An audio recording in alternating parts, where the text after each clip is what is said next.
cuties, I'm Brittany with Stitches of Love Quilting, and welcome to the video tutorial for making our shamrocks and house block, which is block 3 of our Happy Place block of the month. And this is for your sewing machine applique. So if you're using your sewing machine, this is the tutorial for you. If you're using your embroidery machine, I have one for you as well, so check that out.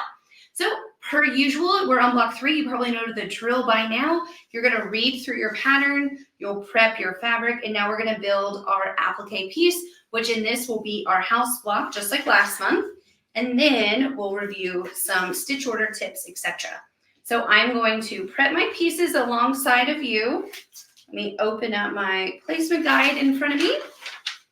And again, I like to use the reverse applique piece side. Let me make sure you can see my pieces. You can also put your pieces on the actual placement guide when we're talking about numbering our pieces. So we're going to open up our cute little bag, drop our pieces out, and let's begin numbering. So number 1 is our chimney. Our little heart is number 5. We have 3 different color shamrocks. So I'm going to do those in just a second because I am going to refer to the front of my pattern for that. Number 4, and then our house number 2. So we know that these are a unit 1, 2, 3, 4, 5. So I'm going to go 1, 2, 3, 4, and 5. So I put them in numerical order, how I'm going to place them down in a unit, and I'm just going to set them aside. Now I'm going to refer to, if you look at your shamrocks, there's 6, 7, and 8, right? And there's 3 different prints. So we are going to put them in the right order and number them accordingly. So number 6, so easy, right? Number 7 and number 8. There we go. That was it. That was our prep.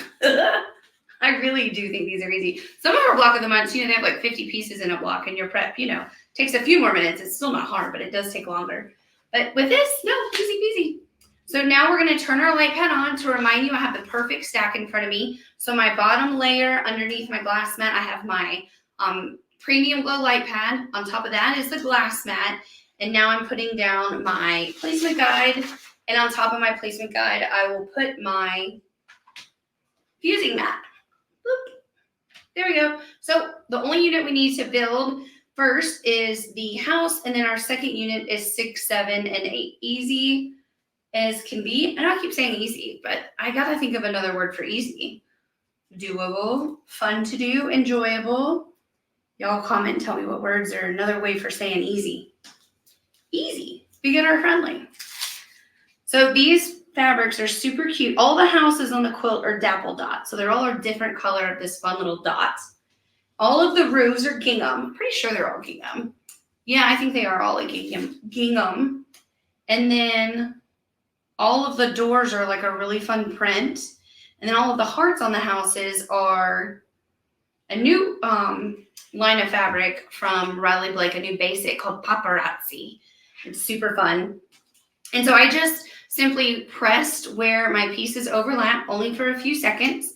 Now my door there's no direction on the fabric, so it doesn't matter which way you put it, which way is up or down. I guess if there's a way that I'm going to put this side down because it just kind of cut through the print, whereas up here I feel like I have like the start of the print. Does that make sense? So to me this looks up and down, even though there's no actual up and down.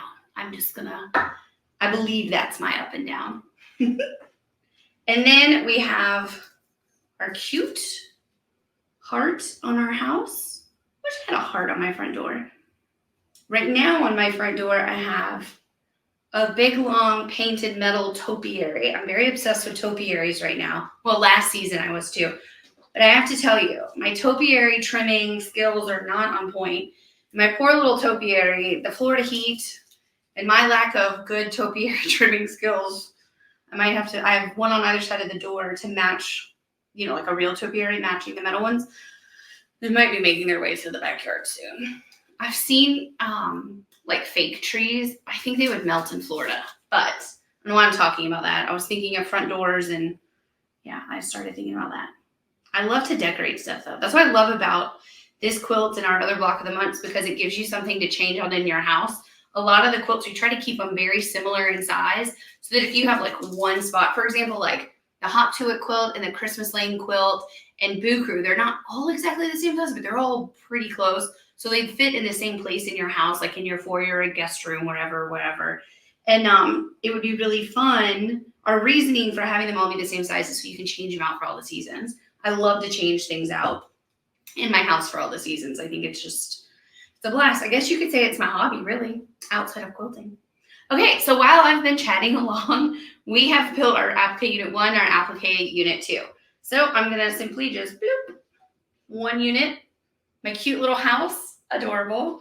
And then I'm going to be a little more gentle in peeling up my shamrocks because they're only overlapped in just a small little bit. There we go.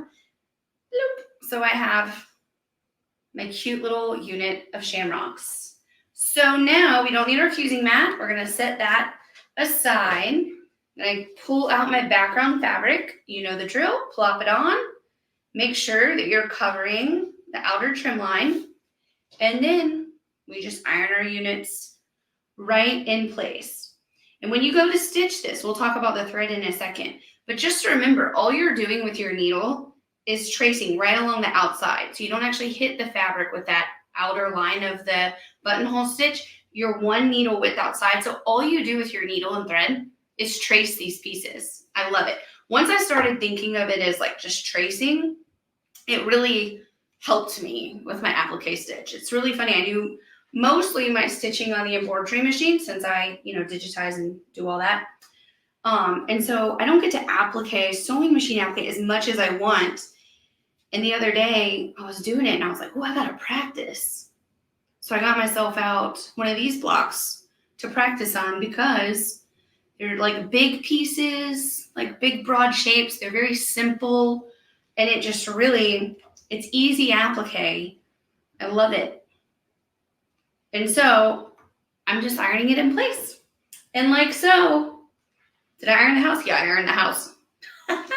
So there we go. We are all good to go. Everything is ironed on. Let's talk about the thread colors that we're going to use. And again, put your stabilizer underneath your block when you stitch it. Easy peasy. And out of your 30 and 50 weight thread kit, 30 weight in your needle, 50 weight in the bobbin. Make sure you put the right needle on your machine. That 90-14. We remind you in the pattern. Don't worry. And then our thread colors, we are going to stitch dark brown, our chimney. Dark brown is always going to be your chimney throughout the entire quilt. Butterfly gold is our house, just the house itself. Then we're going to use medium tawny tan. I love saying that color. And that is for your door and your roof. Can you see? I'm in the frame. Then number 5, pumpkin pie. That's also a very fun color, isn't it? The heart will be pumpkin pie. And then when it comes to our shamrocks, we're using 2 different greens. Let me show you. We're using light green and dark green essentially, but we have avocado and medium dark avocado. Medium dark avocado is the darker green, and it goes on number 6 and number 8, so your top and bottom shamrocks. And then the 1177 avocado is your middle shamrock. Easy as can be. And remember, on your turns with your needle, and your, I like to have it where my needle stays in the down position and then I can lift my foot and pivot, right? So you'll want to make sure that you employ that needle down and then you can pivot yourself around these curves, and that way your buttonhole stitch is always pointing in. And if you don't start pivoting, what happens is your stitches start to look, they're curving instead of being straight on into the piece. So that's my little tip there. Now, again, reminder, how to trim, easy peasy. Once it's all stitched, you've removed all your stabilizer and it's time to trim, you simply put it in place and get your handy dandy Cute Cuts ruler, put that in place. And again, the bottom will line up. And I like to give myself a little guideline with my Sew Line chalk pencil. And then I put my cutting mat in my pile. I don't have the cutting mat in front of me right now, or I'd cut for you.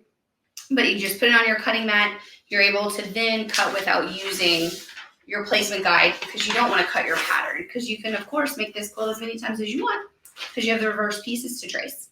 So that's it. You are all good to go. I hope that you enjoyed making block 3. It's super cute. Next month, we're making block 4, which is the one with the little cloud and raindrops, which is really cute. So, as always, if you have any questions, don't hesitate to reach out, and happy stitching.